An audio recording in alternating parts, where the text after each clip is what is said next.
To leñako fulɓe ɓe leydi Najeriya waɗanoɓe cin mutumci wato leydi gado.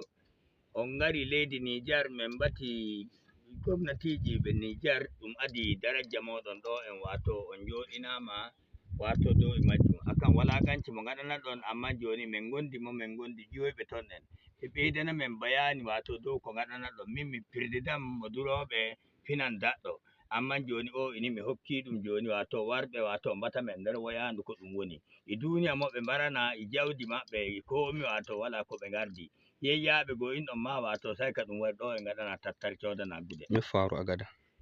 Zo masha Allah abin da ya faru a kuma ran hukumar Gada.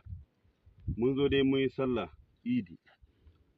To mai girma marafan Gada sai ya tashi yayi bayani yace jama'a don Allah kowa a zamna lafiya. Na'am. Kowa mu a sa yara makaranta kowa da kowa. Abu Altine Tada ya tashi yace ina matasa ina ƴan banga. Kowa ya tashi ya riƙe makami. Ya riƙe makami. Hillalin Gada muke tare da su. A yaƙe su, a fatike su, a kashe su. Duk abin da an kai ƙaramar hukumar Gada, Abu Altine shi a masabbabi na shi yayi. Shi yayi duk a kashe Hillani. Kuna da hujja? Muna da hujja ƙwarai bisa ga mutane kowa da kowa ya riƙe abin. Akwai waɗanda suke cikin wannan masallaci an yi sallah da su kuma ya faɗi ya tashi. Haka ne jama'a. Duk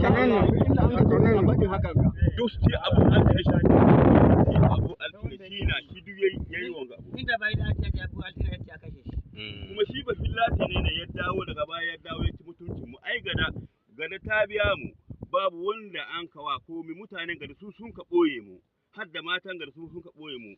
Da ƙauyen Gada da Musuki da Ɓore da Lungusu duk babu inda an ka taɓa ba hillaci su sun ka ɓoye wasu hillani. Ina da yaron da aka kashe wallahi matan Hausa Ɓore sun ka ɗauko yaron sun kakin mu zo su sun ka ɗauko gawa tai. Duk abin Altine shi ya haddasa wanga abu.